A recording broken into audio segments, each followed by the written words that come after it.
empleo de este medicamento, que por cierto tiene un costo elevado. Mientras no existe una evidencia superior, lo recomendable es el control óptimo de la presión arterial en este grupo de pacientes con el empleo ya sea en monoterapia o terapia combinada entre IECAS y ARAS y a dosis lo máximo o lo más tolerables posibles. En cuanto al empleo de antagonistas de canales de calcio, específicamente aquellos de hidropiridinas como puede ser nifedipino o amlodipino y sus congéneres, no se recomienda su empleo para el control o la prevención del deterioro de la función renal. De hecho, la evidencia científica actual sugiere que el empleo de antagonistas de canales de calcio en estas etapas puede acelerar el deterioro de la función renal, de ahí que si nosotros planeamos emplearlos como protector o para prevención del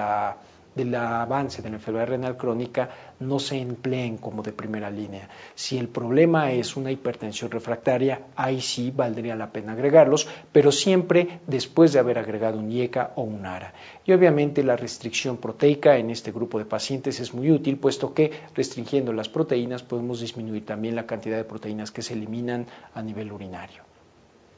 Otros factores u otras medidas de utilidad para evitar la progresión de la enfermedad renal y que nos permiten controlar la presión arterial es la restricción dietética de sodio. Actualmente sabemos que aquella gente con alta ingesta de sal bloquea el efecto protector del bloqueo del sistema renina-angiotensina-aldosterona. Si nosotros administramos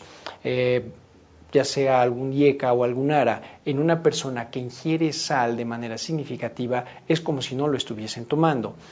Otro dato importante es la dieta alta en fructosa. Sabemos ya desde hace más de 5 o 10 años que la ingesta alta en fructosa que viene en los productos dietéticos se asocia al desarrollo de síndrome metabólico y esto acelera el deterioro de la función renal. De ahí que nosotros insistamos mucho en que estos pacientes deben restringir su cantidad de sal a un valor aproximado de entre 100 a 120 miliequivalentes de sodio en 24 horas. Una gente con una adecuada restricción de sodio en la dieta va a estar eliminando en 24 horas este valor de sodio entre 100 y 120. Si nosotros entonces limitamos la ingesta de sal, no interferimos con el efecto benéfico del bloqueo del sistema renina-angiotensina-aldosterona y por lo tanto facilitamos el control de la presión arterial en estos pacientes.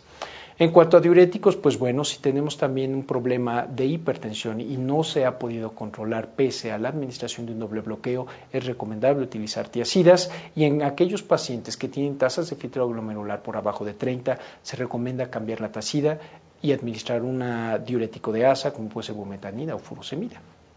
En cuanto al manejo de factores de progresión, pues bueno, es importante controlar aquellos dos componentes del síndrome metabólico, controlar el sobrepeso en aquellas personas con diabetes, llevar una glucemia normal de acuerdo a las metas establecidas en cuanto a glucemia en ayunas, postprandial y hemoglobina glucosilada, así también como la dislipidemia, controlar el colesterol total, el colesterol no HDL y el colesterol LDL de acuerdo a las metas establecidas.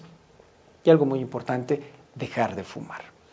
¿Qué hay otras intervenciones en cuanto a pacientes que se encuentran entre las etapas 1 y 3? Pues bueno, evitar cualquier tipo de nefrotóxico a medida de lo posible. Está más que demostrado que la medicina tradicional y herbolaria se asocia con mayor riesgo al desarrollo de enfermedad renal crónica, principalmente por sustancias químicas que se encuentran dentro de las plantas. Es de todos conocidos ya las nefropatías por hierbas chinas y las nefropatías o la nefropatía por los Balcanes, que se asocia a la administración de tés y hierbas que desarrollan a la larga nefritis tubulointersticial. Hay que limitar también el uso de AINES, hay que suspender también algún tipo de laxantes que tienen un alto contenido en fosfatos, principalmente en aquellas personas que tienen tasas de filtrado glomerular alrededor de 30, puesto que esto facilita la cristalización de los fosfatos y pueden agravar el deterioro de la función renal.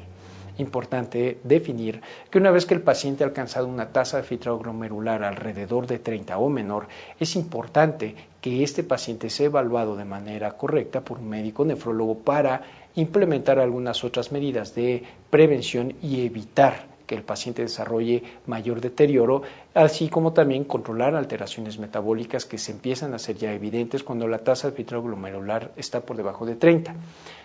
De ahí que entonces es importante que estos pacientes con tasa de filtrado glomerular menor de 30 tengan por lo menos una evaluación por parte de un médico nefrólogo especialista. En esta gráfica trato de demostrar la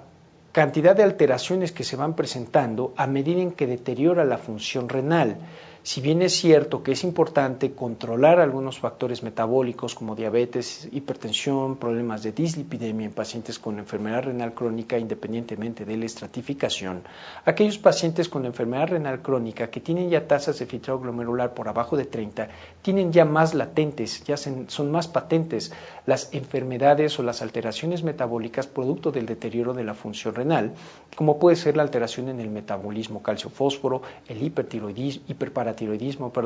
la anemia, la acidosis, hipercalemia e hiperfosfatemia. De ahí que es importante la referencia temprana con un médico nefrólogo, puesto que cuando la tasa de filtrado glomerular baja más allá de 30, la hormona paratiroidea tiene ya una elevación significativa, empieza a aparecer también anemia, se empieza a acumular el fósforo, empieza a haber acidosis que requiere de un manejo de especialista para evitar que estas alteraciones presentes contribuyan al deterioro y aceleren la pérdida de la función renal. En esta diapositiva se muestra cómo hay un deterioro en cuanto al metabolismo mineral en los pacientes de acuerdo al deterioro de la tasa de filtrado glomerular. A su izquierda pueden observar cómo la hormona paratiroidea se eleva de manera significativa cuando la tasa de filtrado glomerular baja más allá de 30 y cómo cuando la tasa de filtrado glomerular está por debajo de 30, la hormona paratiroidea ha alcanzado valores cercanos a 100 picogramos. Observen también cómo el fósforo se incrementa a medida en que deteriora la función renal y cómo el calcio sérico también tiende a haber una discreta disminución producto del deterioro de la función renal a medida en que disminuye la función renal. Nuevamente, esto significa o esto es porque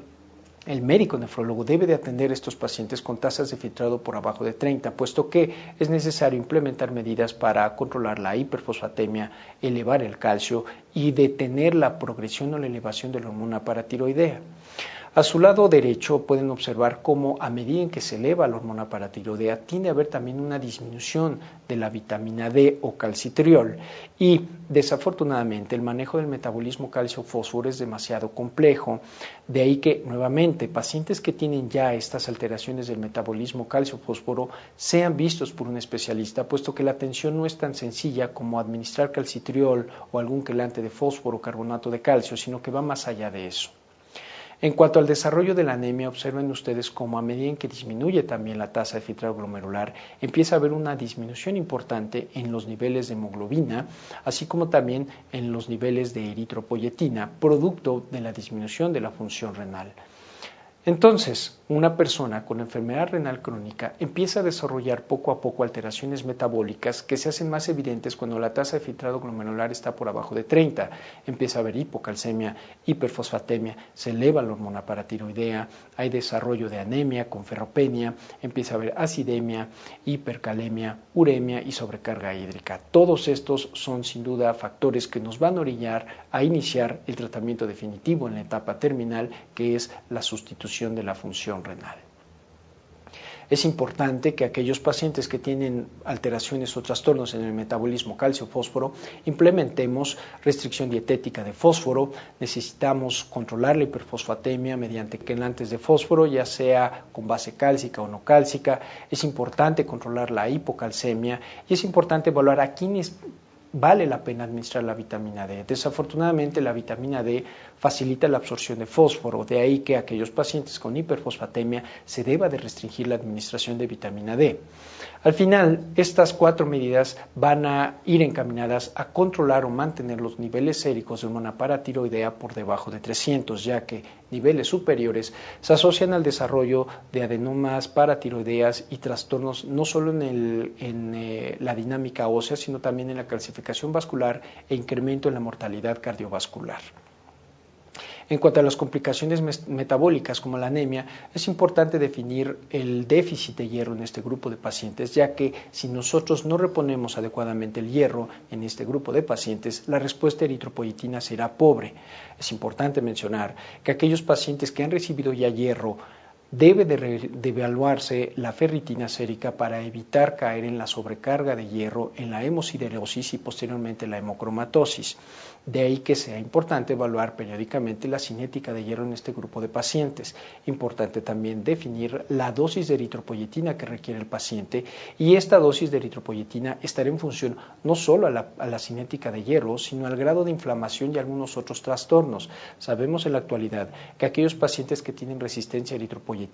son pacientes que tienen un hiperparatiroidismo de difícil control o refractario, son pacientes que tienen elevación en las toxinas urémicas y algunas otras alteraciones que bloquean el efecto de la eritropoyetina a nivel sanguíneo. En cuanto a las complicaciones metabólicas como la acidemia, estos pacientes deben recibir, si no están en diálisis, un adecuado aporte de bicarbonato de sodio, y es importante también evaluar la restricción proteica, puesto que la ingesta de proteínas también desencadena acidosis metabólica. Y si el paciente se encuentra en diálisis, ya sea hemodiálisis o diálisis peritoneal, no basta con que estén en diálisis para asumir que el paciente tiene un adecuado control del estado ácido base. Aun cuando están en terapia dialítica, es necesario evaluar el estado ácido base y saber qué tanto está bajo o alto el bicarbonato, y saber si el paciente requiere alguna otra maniobra como el aporte extra de bicarbonato, puesto que la acidosis metabólica crónica no solamente se asocia a trastornos de descalcificación ósea, sino que también favorece la desnutrición proteica.